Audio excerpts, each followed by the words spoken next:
Hello, my name is Matthias and welcome to the FPL Scope and the FPL eye test for Game Week 16, where I try to take a look at this past weekend's Premier League matches from an FPL perspective. And let's just go straight into it with the two major games when it comes to captaincy, and that's Liverpool against Fulham and Chelsea against Brentford, because the captaincy decision for most people this game week was between Salah and Palmer. So let's start with Liverpool. It was a really tough start to the game for Liverpool in general because they conceded pretty early from a pretty nice Fulham attack actually. Nice assist from Robinson, who we'll get to a lot more once we talk more about the match. Then a red card pretty close after that for Liverpool. Robertson taking down Harry Wilson, I think.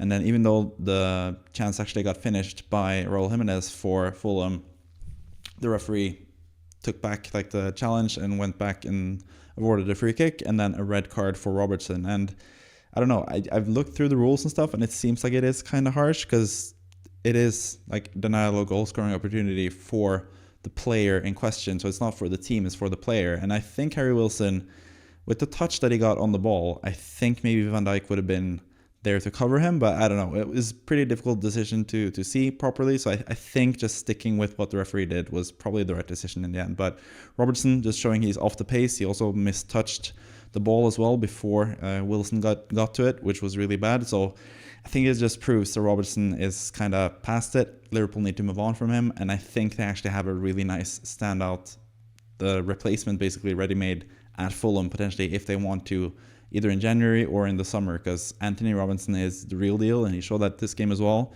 Had that early assist, and then after Liverpool equalized from a really nice Mohamed Salah cross, perfect cross on the back post, that Gakpo scored. After that, Fulham actually got back in the lead, and that was once again through Robinson with a surging run and going forward. He's just absolutely fantastic, both defensively and offensively. He's really, really good. Got into the box, passed it into the box as well for Rodrigo Muniz, who scored.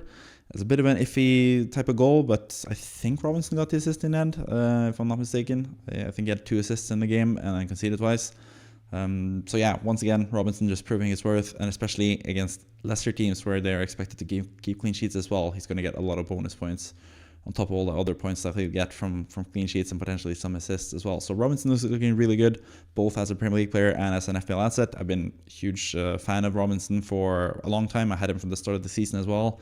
I got rid of him at the wildcard during the Game Week 6 wildcard personally, and I'm sort of regretting that decision because he's just been so like consistent and nice for a pretty good Fulham defense that should be even better pretty soon once Joachim Andersen is back. And also for this game, they were missing both Andersen from injury and also Calvin Bassey from suspension. So yeah, Issa Diop and whatever they played with in centre back was just not like really that good, because Liverpool actually got a lot of chances, especially for a team that were down to 10 men. I was just really impressed by what Liverpool managed to do.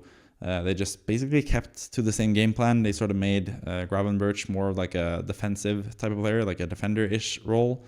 And then they still pushed forward and had several chances to score. As you can see from the expected goals, 2.13 expected goals compared to the 1.22 expected goals for Fulham. And it finally paid dividends once Luis Diaz came on, or once Diogo Jota came on.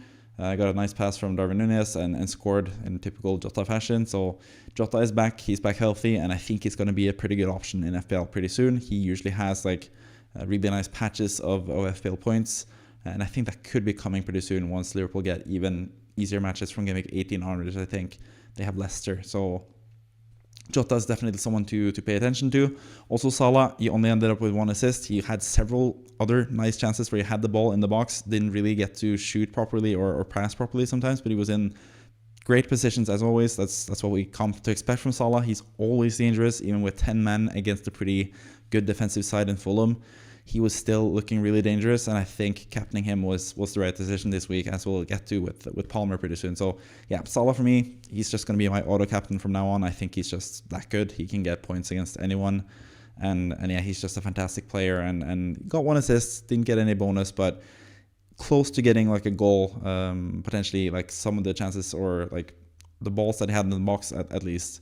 There were times if the ball had just broken right for him slightly more, he potentially could have scored, and that would have given him both another goal, which is 5 points, and then probably bonus 3 points as well in the bonus system. So yeah, Salah is always dangerous, not as dangerous as he has been usually because they were down to 10 men, but Liverpool once again had a pretty nice showing in general in this game. And I think, yeah, Fulham, it's mostly down to Robinson being the standout pick. It's going to be tough against Liverpool, even against 10 men, to do much.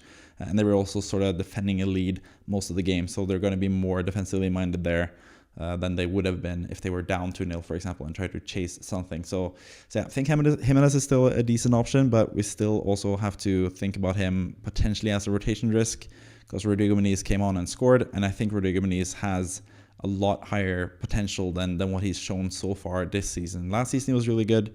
This season he has struggled mightily. But I think that might change again. And the other interesting thing to note with them was the fact that Emil Smith-Rowe was once again was on the bench to start the match. I think this happened back in another difficult away game against, what was it, Arsenal or Chelsea or something like that, or maybe even City. I think it was against City, yeah. Away against City earlier this season, which at that time was a tough game. We'll get to Man City eventually. Back then, Emil Smith-Rowe was also benched to have a more defensive style type of setup for Fulham. So yeah, I don't think it's that big of an indictment for him in terms of playing time going forward. Maybe even him getting the rest will give him more playing time in terms of 90 minutes against the easier oppositions like Southampton stuff. So you could invest in Smith-Rowe. I think he's still a decent option, but there's been a bit more rotation risk with him. Obviously, Andreas Pereira scored in this game as well. He could be a nice differential or potential guy to have, but I don't think he's on penalties anymore since he missed one, the last one, I think. It's probably going to be Jimenez on penalties. And Iwobi as well has been good lately, but wasn't really too involved in this game, really. So yeah, several decent options from both teams. Both teams are also getting pretty easy fixtures pretty soon. And I think, once again, Salah should be most people's captain, should be in most people's teams. I've seen some people flirt with the idea of selling Salah and buying Haaland, and I just don't get it at all, because Salah has just been so good and so consistent. Even in this game, where he didn't really perform at the levels we expect from him, he still got 5 points because he still managed to get a return from a really, really nice cross as well. So yeah, Salah just continues to be a standout pick. And Diogo Jota as well is someone that you should also pay attention to. And maybe this is also the moment where Tsimikas actually becomes the starting left back for a while for Liverpool, because Robertson does not look good. So if Tsimikas can start at left back, take some set pieces as well, being really offensive at the left back position, he could also be a sneaky pick eventually for Liverpool, I think. But yeah, that's pretty much from that what I need to talk about from that game. Let's move on to Chelsea against Brentford, where a lot of people had high hopes for Cole Palmer playing against a pretty weak defensive team, and I've been there myself. That's sort of why I've gone to trust Salah as my captain from now on, because I had Palmer as captain both against Leicester and against Southampton. That ended up getting him 2 points against Leicester and 7 points against Southampton from a pretty fluky goal towards the end of the game. So yeah, I don't really know. Like, Palmer has struggled in the big six, like the major matches against like the best teams. He hasn't really scored that much. And he hasn't really been the best either against like the Leicester defenses, like Brentford and Southampton and Leicester the last few game weeks. The matches where he has been really, really good is the matches against the likes of Brighton, Aston Villa, Spurs, for example, is a really good game for him. Also, previous in the season, Wolverhampton, who are a team that likes to attack. So I think when Chelsea face teams that likes to attack and are pretty open and free teams, I think Palmer could be a decent captaincy choice potentially, even though I just prefer to use Salah because he's just so consistent.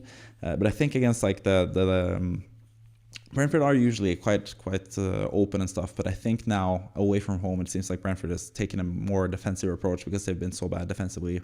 But yeah, in general, I think Chelsea sort of need a more attacking sort of opponent for Palmer to be really good, and he just wasn't really that much involved in this game. He was still taking up good positions. He's still a really nice option. He's still on penalties, obviously, still on corners from one of the sides. So he has a lot of avenues to get points still, but I think he's better off in the games where Chelsea are facing a team that likes to attack as well. But either way, Chelsea managed to get a 2-1 win, as they usually do. They always seem to win and they always seem to concede. I'm saying that as someone that has Robert Sanchez in goal, who had to see Brian Mbeumo score that really, really late goal, which also gave a lot of points to Mbeumo owners. I sold him a couple game weeks ago for Bowen, which hasn't really worked out because Mbeumo has just kept picking up points. But also, just when it comes to Mbeumo, I think that one interesting thing to note is both towards the end of last game where he scored or got an assist towards the end, and also in this game, he played among like the two players up front. Like Brentford have played sort of more 3-5-2 lately with two strikers, and in the last game, Igor Thiago actually played as a striker for the first 60 minutes, and once he got subbed off, Mbeumo came on in that attacking, or didn't come on, but he changed to that attacking position, and that's where he got some really nice chances and got the assist in the end for Brentford. And for this game, Igor Thiago was out with a slight injury, and that meant that Mbeumo played in the front two, so didn't really do much for a lot of the game because Brentford sort of were staying back until they conceded right before the half from a cross from Madueke to Kukurea. But after in the second half, especially at 1-0 to Chelsea, Brentford had some pretty major chances, and Mbeumo was in pretty good positions in the box, and he's also the penalty taker. So I still think Mbeumo was a decent player to have, but they do get tougher fixtures. This was one of them, Brentford. So I don't think he's like the best player to have Mbeumo, but I don't think he's like someone you need to sell either. Especially once he gets an easier home game, which he gets now against Nottingham Forest, I think, which is a better game for Mbeumo in general, especially if he keeps playing as a striker, and that's the type of formation that Brentford has done in these tougher games that they are now getting into. But the main man of the game for the game was Nicholas Jackson, both good and bad, as you can see from the notes that I have there. Jackson giveth, Jackson take it away. By that I mean the clean sheets or like goal scoring chances. He had a major chance when he got the ball in the middle of the box and just sort of rushed the finish, shot it straight over the goal. Pretty terrible finish actually. But then later on, when he got the chance, got the pass from Enzo Fernandez, who once again looked pretty good in offensive attacking positions. Nicholas Jackson took the ball really well with him and finished off a really nice shot, like low corner shot from Jackson. And I think that's like one of the things with Jackson. He is sort of messy at times, where he misses like easy chances, and then he can score chances like the one he scored where he actually looks like a super striker. So yeah, I think Jackson is a really interesting option. He also managed to get 3 bonus points in the end, after like a day after the game, after the West Ham game had finished Monday. They actually changed the bonus points. So Nicholas Jackson got 3 bonus points, and Mbeumo went down to 2 bonus points.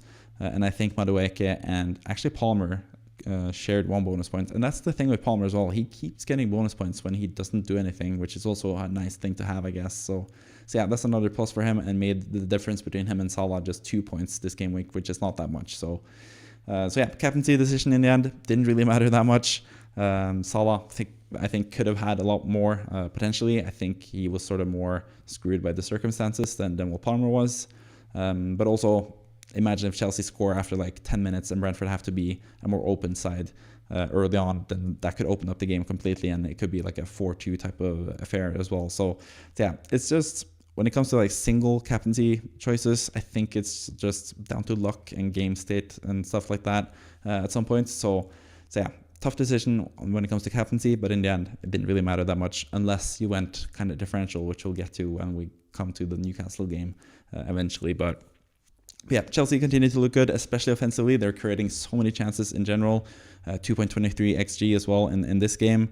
A lot of crosses into the box in this game as well. It seems like that was a tactic that Chelsea had, and it actually paid dividends when they scored the opening goal, which was a really nice cross from Madueke. But in general, Chelsea just looked really good offensively, and then defensively they just keep conceding goals somehow. They're sort of like how Man City used to be. Like, they are really dominant, and then they just concede like stupid goals towards the end of matches, which is what happened now with Mbeumo getting in behind the defensive line and scoring.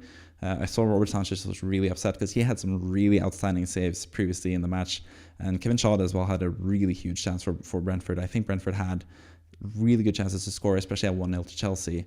But yeah, Sanchez was not happy about conceding that late goal. I was not happy about conceding that late goal either as a Sanchez owner in FPL.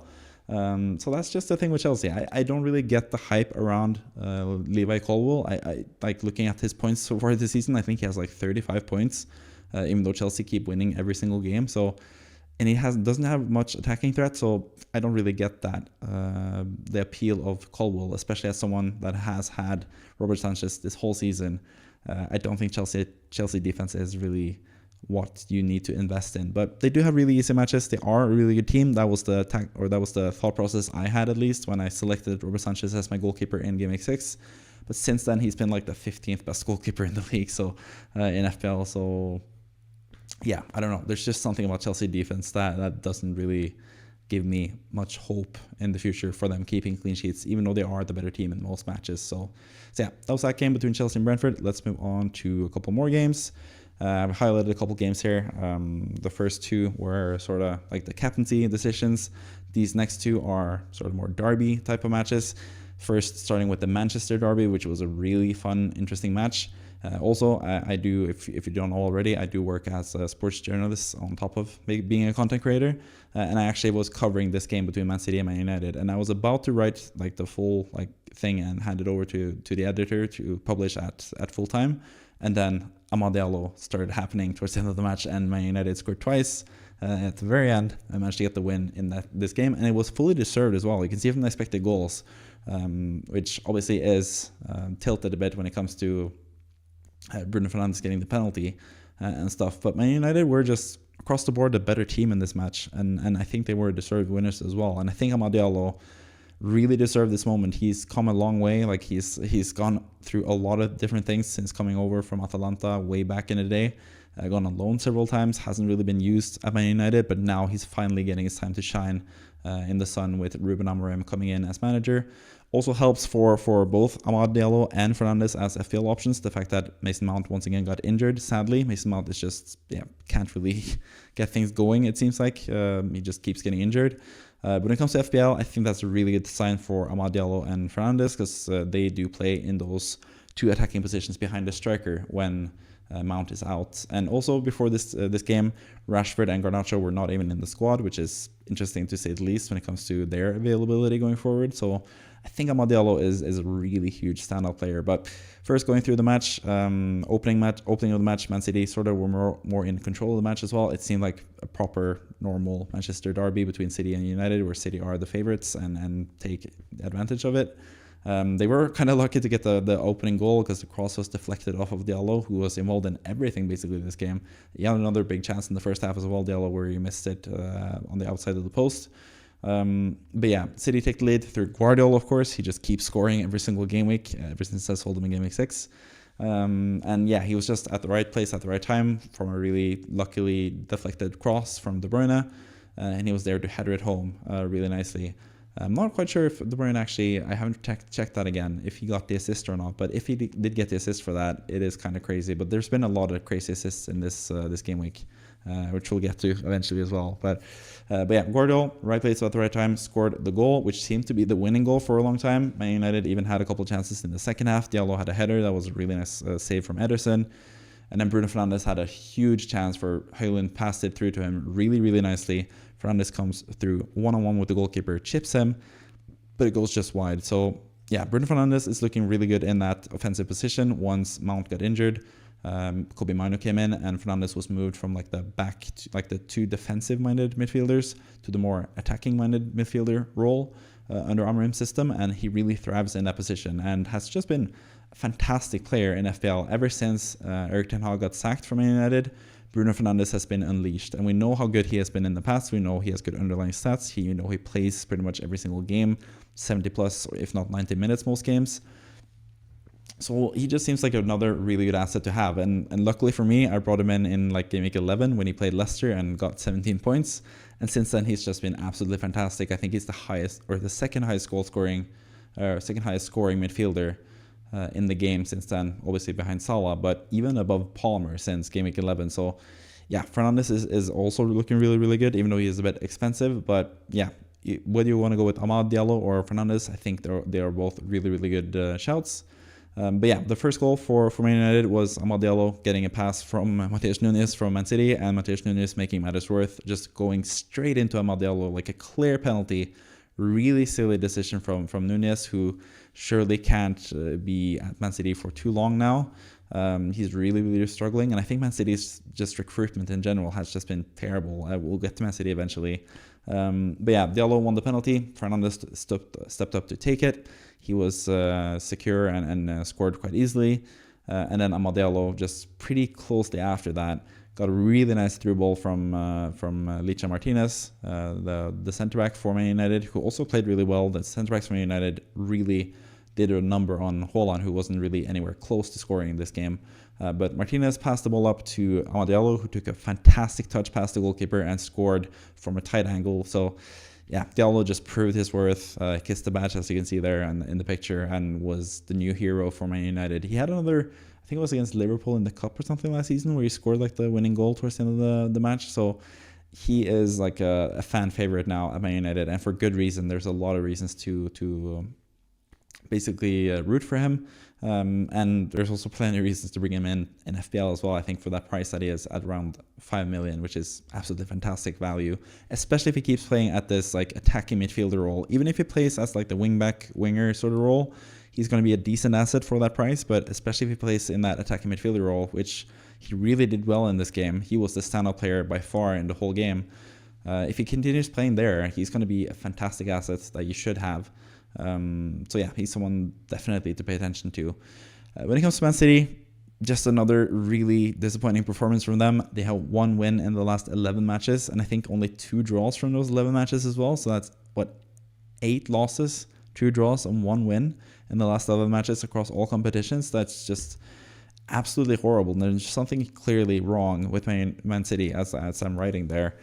Even if you look at the top 3 non-penalty expected goal moment players, Ruben Diaz is number 1, Foden number 2. Foden actually had a couple decent chances in the first half, or like decent shots, I guess. And Kovacic is number 3. Like, it's just not screaming goals. All the wingers are really struggling. Doku hasn't really done much. He's good at getting past this defender, but then after that doesn't really do much.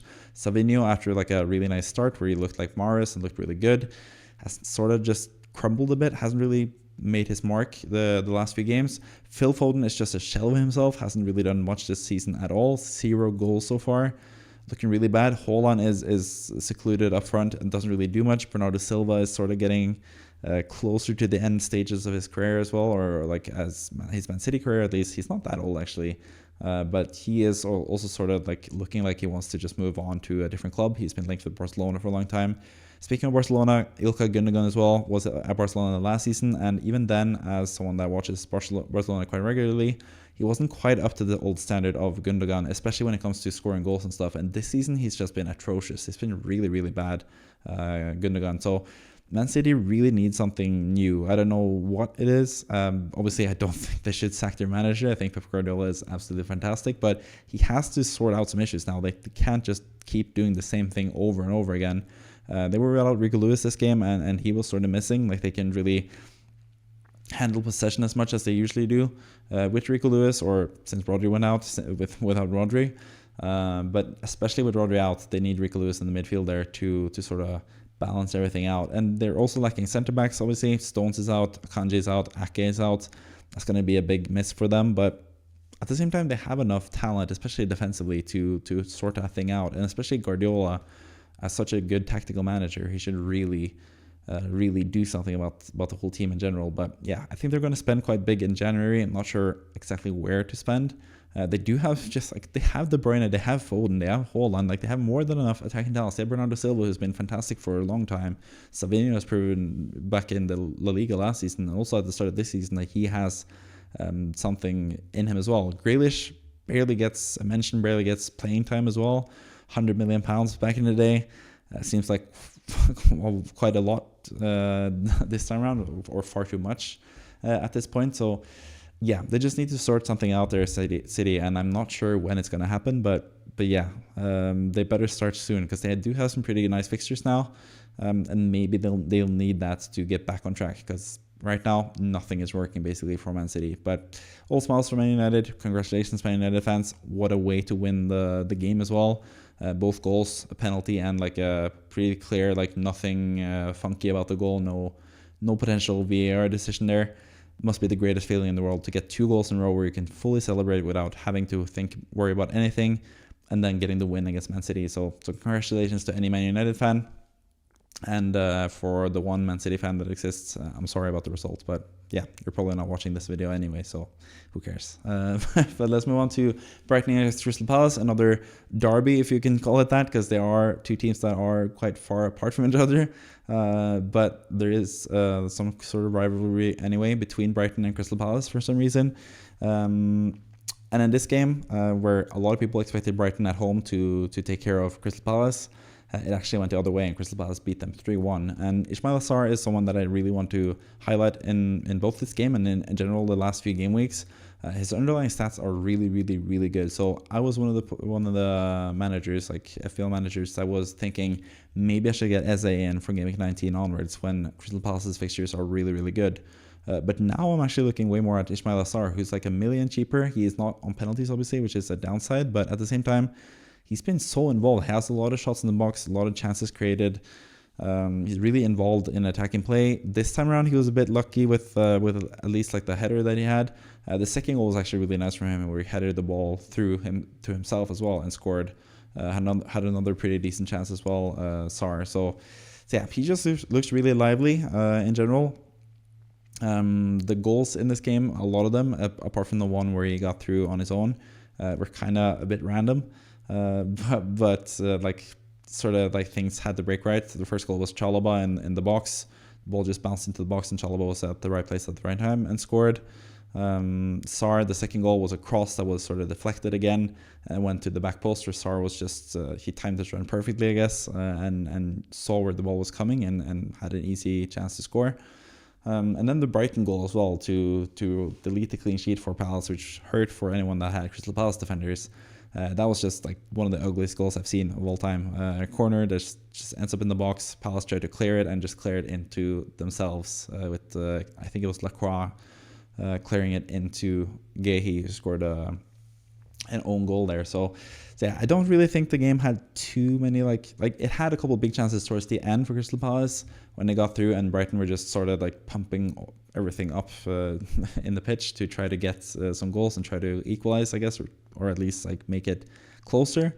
At that point, Palace had a couple of chances. The Sarr second goal came from that. A huge Eddie Nketiah chance as well, where he got through, also came from that. Nketiah, which is interesting. I don't really understand the signing from Crystal Palace's side, because he's just sort of been there to disrupt the playing time for Mateta up front, and that sort of happened this time around as well. Mateta and Eze actually got subbed off after 59 minutes, which I think is down to the fixture congestion and the fact that they were down, or they were up by 2 or 3 goals at that point. 2 goals, I think, and it looked like it was a pretty clear victory for them. But it is kind of worrying for them long term, both Eze and Mateta, who I think are players that some managers would really consider to have in their team, basically from at least Game Week 19 onwards, when they have easier fixtures. Another one of those players that is quite interesting in FPL is Daniel Munoz, but he also got a yellow card in this game, which means that he has 5 yellow cards, and he has to be suspended for the game against Arsenal coming up next, which is actually, FPL-wise, it's actually pretty good.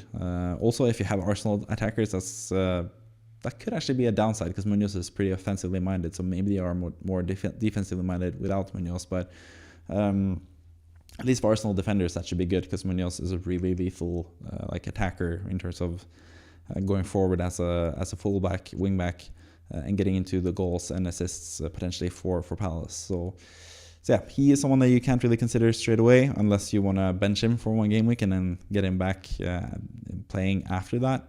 But he's someone that you can pay attention to. Tyrick Mitchell as well got an assist in this game, was also quite offensively minded, so maybe you want to go with him as well for a bit cheaper than Munoz, someone that plays next game week as well. But yeah, I think I would just go with Munoz because he's been so good offensively lately, has really good underlying stats, and I think once the fixtures clear up, Crystal Palace is going to be a really nice team to target, because it seems like they have just figured something out now. They struggled for a while last season. They had a really nice end to the season, and that was basically happening after both Eze and Elise were both healthy, ready to play. But since they sold Elise, they couldn't really figure it out. But it seems like now with Ismaila Sarr into the side, it seems like Glasner again has figured out something that works for them, and they've been a lot better the last few game weeks, especially defensively as well. Really close to getting a clean sheet. So I think defensive players from them, Munoz and Henderson in goal, for example, are 2 really good standout options. And I think Ismaila Sarr is also someone that you should really consider. Mateta could be a good player to consider, but I think I need Game Week 17 and 18 to basically evaluate if he is good enough to bring in for something like Game Week 19 potentially. But yeah, a lot of good players at Crystal Palace. Brighton have a lot of players that are sort of popular, especially João Pedro, who once again was playing as the striker, I guess, but he was sort of playing as left back at points, it seemed like, getting pretty far down the pitch. Kind of it's interesting to see his role with Brighton, especially when Welbeck has been out the last few games. He's been listed as a striker, but he's been playing like all over the pitch. So I think maybe he's just better at the number 10 role. Maybe he needs Welbeck to be really good. I think Brighton sort of need Welbeck to be very good because they've been struggling lately as well. Brighton didn't really do much this game. They had a decent chance at the start of the game where actually João Pedro could have had an assist for Mitoma, but that was pretty much it apart from the own goal. Like Brighton didn't really have too much to show for it in this game. Like they didn't really do much against Crystal Palace, which I think was kind of like disappointing and surprising in a way. But yeah, better luck next time, I guess. And I think once they get Welbeck back, which could be pretty soon, they should be better. They also lack Kadioglu, who's out with injury. Estupiñán has actually been pretty good and offensively minded the last few game weeks, so maybe he's someone you could potentially target. But yeah, I wouldn't really go for any Brighton players right now. I'll probably keep João Pedro. I have him myself, and I'm probably going to keep him for the foreseeable future. But yeah, like 3 blanks out of the last 4 game weeks in pretty easy matches. Some of them, it's just not that good from João Pedro, but I guess that's what you expect from like a 5.7 type of attacker. But yeah, that's Brighton against Crystal Palace. Let's move on to the next few games. Let's go to Arsenal against Everton, and that was a pretty frustrating game for Arsenal. I don't think like they've been getting a lot of criticism, Arsenal, the last few games for just not creating much. They are sort of being compared to Stoke or even Sean Dyche's Everton or Sean Dyche's Burnley for that matter.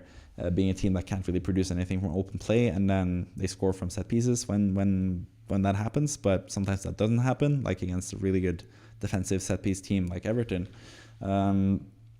But I actually think Arsenal had some really good chances. They're really close to scoring a couple times. I think Jordan Pickford was absolutely amazing in this game. I probably should have had him as the standout player rather than Tarkowski. I just forgot about that when I put in the picture. I was actually going to put in Pickford, but Pickford has some outstanding saves, including one from Saka where he had a really nice shot that was saved. But yeah, he was like a pretty good player there, Pickford, in this game. Arsenal had some really good chances, especially Ødegaard in the first half. Had several chances, one of them set up by Saka where he definitely should have scored, but he just sort of shot it the wrong way and hit some defender or goalkeeper, can't remember exactly. But yeah, Ødegaard had several good chances to score, and he was subbed off actually pretty early because he sort of struggled to make his mark in this game, I guess. Saka looked pretty good, and Arsenal's defense obviously looks really good as well. Everton with only 0.09 XG, which I think is kind of harsh considering the first and the biggest chance that Everton had was really early. From Doucouré. He basically came up on the left-hand side. It was pretty open as well. And this is where I think the XG stat is sort of like, especially for like one fixture type of thing, I think it's not really giving you the full picture, or the full picture is what I'm trying to say. Because Doucouré had the ball. He was pretty open on the left-hand side, but instead of like going towards the goalkeeper and shooting from like a decent position, he sort of went too wide and shot it too late when the defender came in to block it. So I think the XG fell down because of that, because otherwise it would have been a huge chance. Like 0.09 XG doesn't seem like the correct amount of like chance to score for Doucouré. Like he scores more often than 1 every 10 times from that chance. At least in my view, when he gets the ball in that position. But it's just down, like expected goals is basically just counted from where he shot it from and when he shot it from, or at what point he shot it, basically.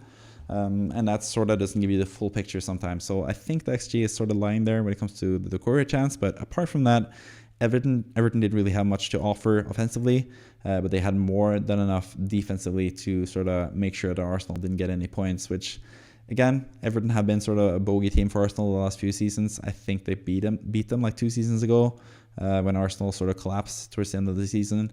But yeah, it seems like everything is going wrong for Arsenal currently. They have a pretty tough game away to Palace next game. Palace were in a really good moment in time now and getting some results. So Arsenal really need to get back on track, but I think they had more than enough chances to win this game as well. But they didn't in the end. 1.22 expected goals, which is not the best. But yeah, they just need to figure something out, Arsenal. And I think my criticism towards Arsenal for a while has actually been that they don't really have the most X-factor players, basically. That's also been like sort of my criticism for Saka. Like I don't really think he like takes the game, like takes reign over the game and just like makes sure that Arsenal win enough. Saka, he has some really, really good qualities. He's so consistent. He's always really, really good. You can always expect 7 out of 10 or better from Saka, but I think it just needs a couple more moments of brilliance where he like really just takes charge and makes sure Arsenal win the game. And I don't think Arsenal have enough of those players in general. So yeah, Trossard is one of those players who could potentially do that. So maybe he should get some more playing time. He has some of that X factor in him.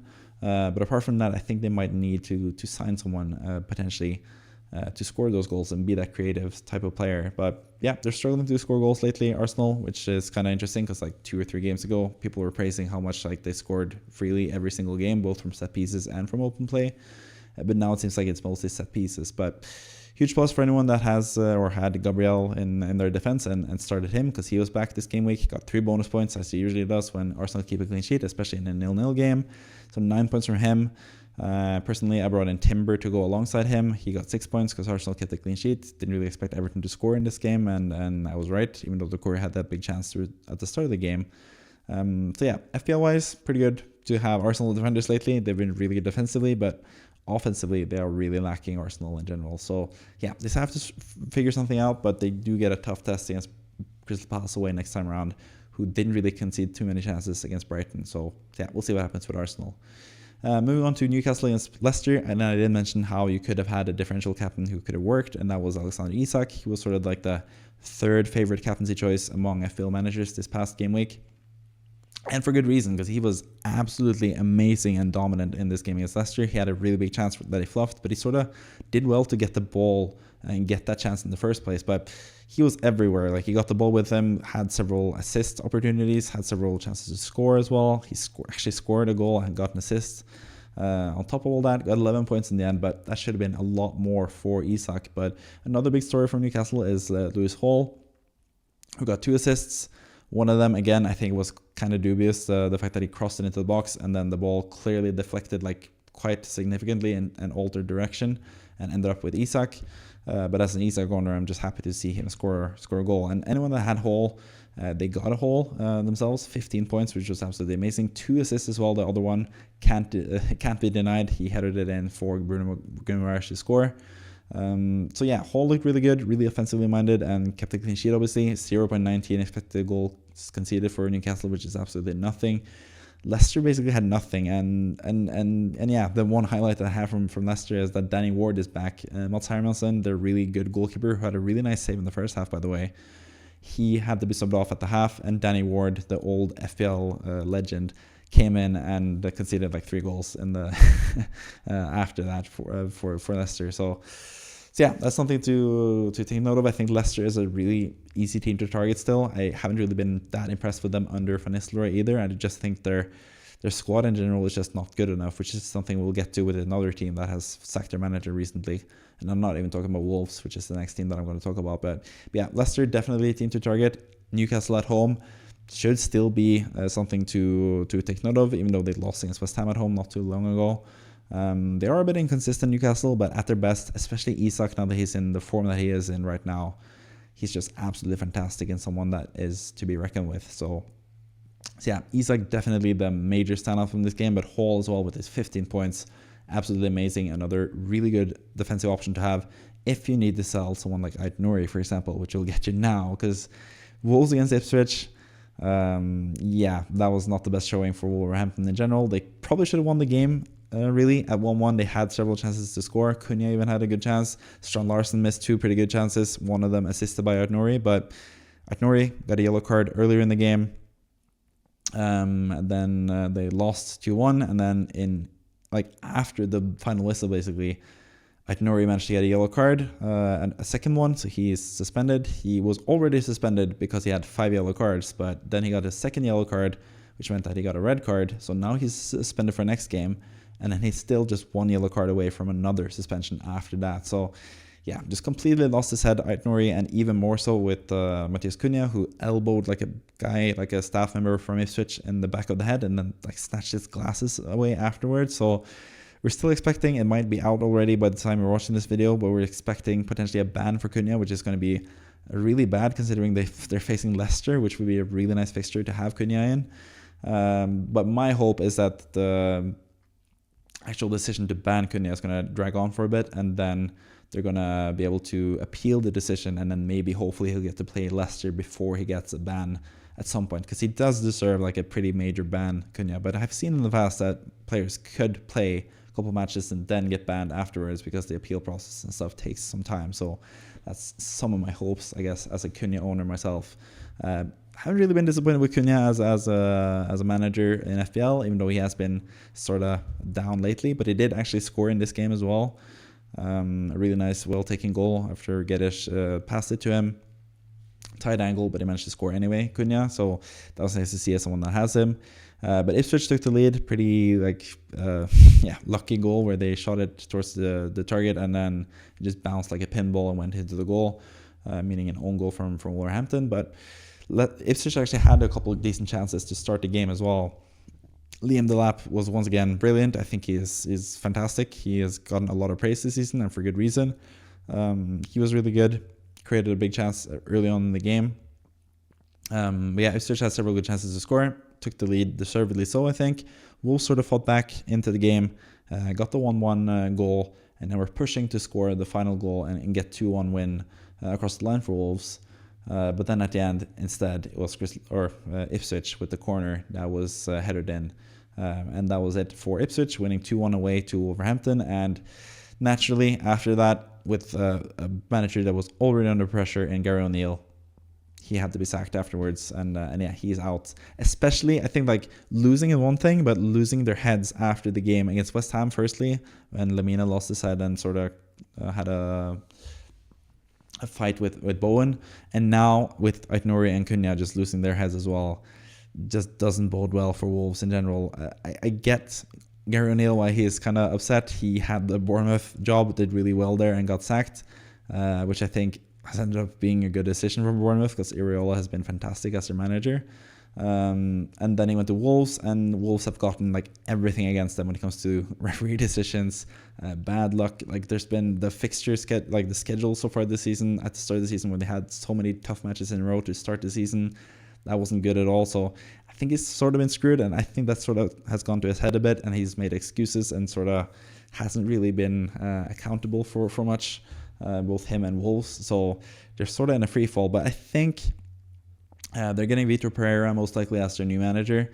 Maybe he can stabilize things, even though he's a manager that has been sort of jumping around from club to club in his career. I think he had like 5 clubs in 8 years or something. Yeah, sort of a journeyman manager. I'm not sure if I'm quite liking that in general. It's going to be interesting to see what happens with their team. If Cunha and Strand Larsen are still playing in the same positions, if Hwang all of a sudden becomes an option potentially.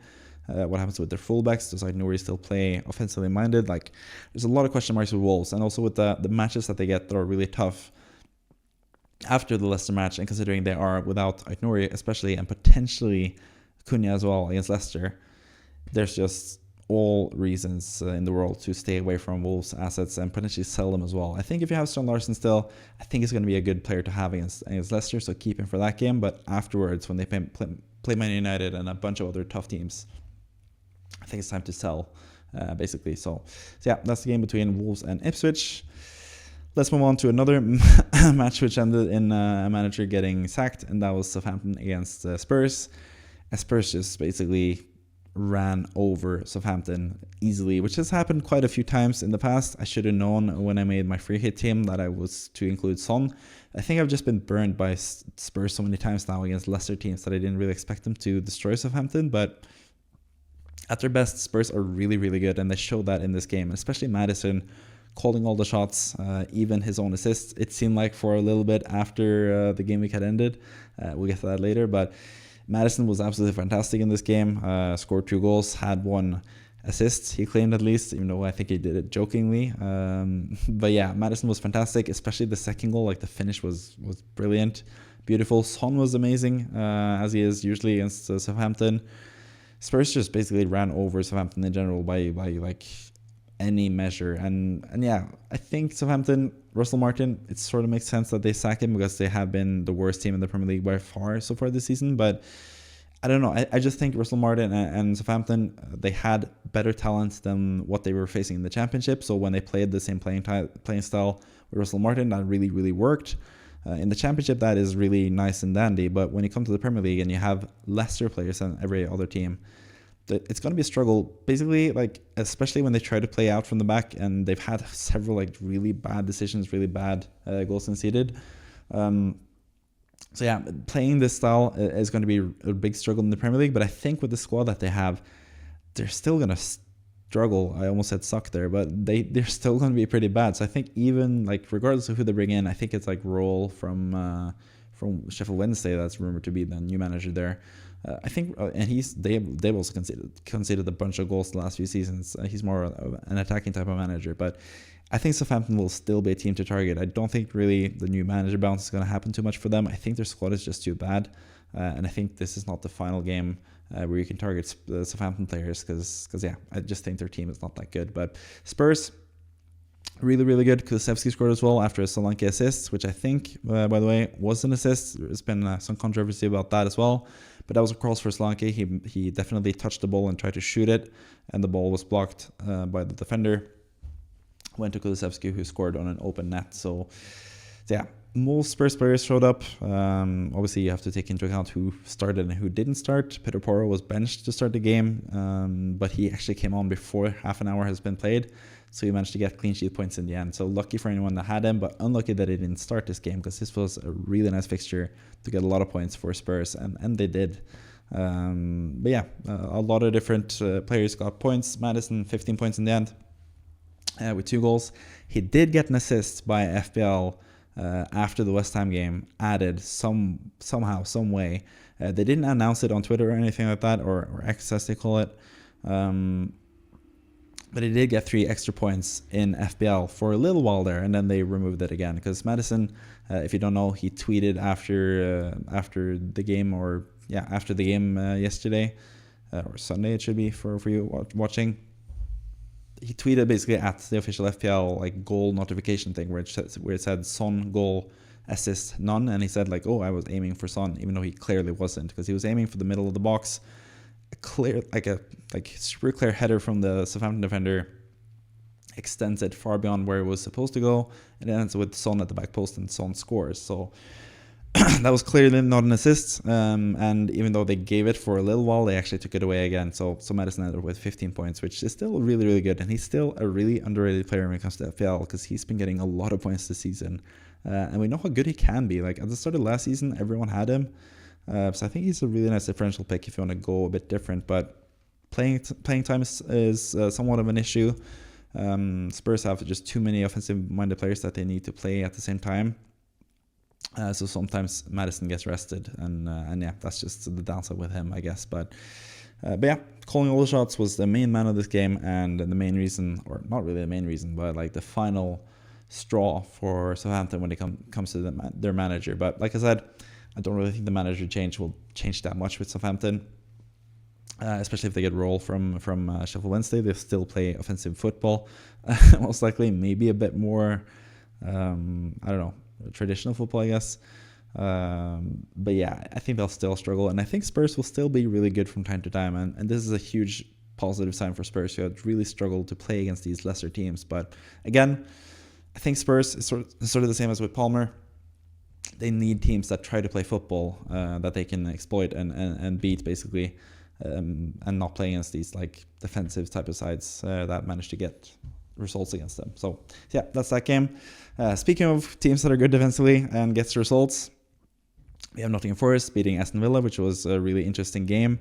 Not really interesting game. I shouldn't really say that. It was one of the least interesting games this game week, but yeah, just the fact that Aston Villa didn't really create much at all this game. They got a goal from Duran, who got the start because Watkins was slightly injured, and he really took his goal really well. Duran, a nice cross into the box from McGinn, I think, and Duran was there, right place, right time. Brilliant finish, as always, and gave Aston Villa the lead. But then towards the end of the match, Nottingham Forest sort of bombed forward to get the equalizer, and then eventually the game-winning goal. Firstly, it looked like they had equalized with Chris Wood, but it was determined by VAR afterwards that it was like a slight offside. But again, Chris Wood showed once again that he is really lethal. He's really like close to where the action is, really close to getting a goal. It was just like a millimeter sort of, or centimeter, I guess, type of decision on the offside call there. And then Chris Wood would have had the goal. But either way, Nottingham Forest kept at it. They got a goal anyway. And this sort of showed the good and the bad of Emi Martinez, because previously, early in the game, Nottingham Forest got a huge chance when Dominguez headed it at the back post after a corner was extended to the far post, and then Martinez whipped up like an amazing save, like really good, brilliant reaction save. Managed to get the hand to the ball and flip it out from like behind him when the ball was on the line. It was a fantastic save, but then the 1-1 goal was just really bad for Martinez. He got the header straight at him, and he basically just fumbled it into his own net and hurt himself in the process, crashing into the post. So that's the good and bad of Emi Martinez. I think he's a really inconsistent goalkeeper, but he has those major moments that makes him such a memorable goalkeeper and one of my favorites of all time, basically. But I think he's also kind of overrated. I don't think he's anywhere near close to being the best goalkeeper in the world, but he sort of showed that in the 1-1 goal. Even the second goal that they conceded was kind of like, could have saved it. The ball went sort of between his legs. But nice cross from Anderson, who I thought looked really good. Elliot Anderson both takes set pieces and is really good and involved for Nottingham Forest in general. He looked really good. Passed it into Olanga, who scored the winning goal for Nottingham Forest. So, yeah, that was that game basically. Aston Villa didn't really have too much going forward. There's also I also have to mention the penalty situation where Morgan Rogers was basically pulled back. I think like just looking at the pull of the arm, it was a clear penalty for Aston Villa if you just take that into consideration. But the fact that Rogers, first and foremost, grabbed the shirt of Anderson to get the advantage and basically pulled him away and then got the advantage and got to the ball first, that should have been a free kick in general. So I think VAR should have stepped in and said free kick to Nottingham Forest. I guess that's not what they litigate. I think they just like let it pass if they're not going to give a penalty. But yeah, I think that was like the main reason why they should have called off that goal or not given a penalty in that situation, because the pull of the arm was clear. That should have been a penalty, but what happened first from Rogers meant that it was negated because the first fall occurred from the Aston Villa player. So I think they ended up with the right decision there, even though the pull, it shouldn't be the precedence where you can pull down someone by the arm and then you don't get a penalty. So yeah, if it wasn't for the shirt pull from Rogers, Aston Villa would have been screwed in that situation, I think. But seeing as how Rogers sort of cheated at first, didn't really deserve the penalty. So yeah, that was that game. And then finally, we have the West Ham against Bournemouth game, which was the final game of the game week as well. I've sort of jumbled up the order a bit to have more standout matches, I guess, because I think it works out. There are a couple of games that I want to talk more about than others. But West Ham Bournemouth was also kind of an interesting game. First half was really open, both teams going back and forth, getting big chances. Bowen was really nicely involved in a lot for West Ham offensively. Bournemouth has some nice chances. Semenyo was really good at the start of this game, but he also had to be subbed off pretty early. But I think it's just Bournemouth in general are just not clinical enough. Like, they can't really convert the chances enough. They had several big chances. Fabianski was absolutely amazing in this game, had several huge saves. Looked like it was impossible to beat him in general. The game was 0-0 for quite a while. Second half, I think it died down a little bit. Both teams were sort of, I think from the first half, they were both kind of scared of conceding after what happened in the first half, where both teams were really open and looked pretty easy to score against. So second half was more defensively minded, but then towards the end of the match, it just completely exploded. First, West Ham got a chance, got a cross in to the box from Wan-Bissaka. Ball ended up with Niklas Füllkrug, who headed it basically from like really close range. It was saved by Kepa, and the rebound also almost went to Bowen. So that was a huge chance, but that didn't count as a big chance in the statistics because the ref went back and looked at VAR, and they noticed that from the cross, the ball actually struck the hand of the Bournemouth defender. I can't remember exactly which Bournemouth defender it was, but basically the Bournemouth defender tried to block the cross from Wan-Bissaka. The arm came up like behind the head and stuff. So by the book, it is a penalty, but at the same time, I couldn't help but feel, even as a West Ham fan, kind of feel feel like Bournemouth was sort of hard done by, because West Ham both got a huge chance to score from Füllkrug, but when he didn't score that and Bowen didn't score from the rebound, they still got another huge chance to score after that, just because a ball like a cross, luckily for West Ham, hit the arm of the Bournemouth defender. But at the same time, it is the correct decision, in my opinion, even though I usually don't really like giving penalties for handball. Maybe I'm just talking as a biased West Ham fan here, but It sort of was like in an unnatural position above his head. I don't think he meant to handball it, obviously. That would have been a stupid decision for him to do. But he could have done a better technique of trying to block the cross, I guess. So sort of something that you have to give, but I don't really think it's that fair anyway, because yeah, West Ham basically got 2 huge chances to score from basically just happenstance from the cross hitting the arm of the defender. So yeah, but West Ham took the lead from that. Paqueta scoring the penalty. He is the penalty taker above Bowen when they're both on the pitch, and that's something that we know now. But Bournemouth didn't really need much time to equalize, and Unal got fouled right outside the box.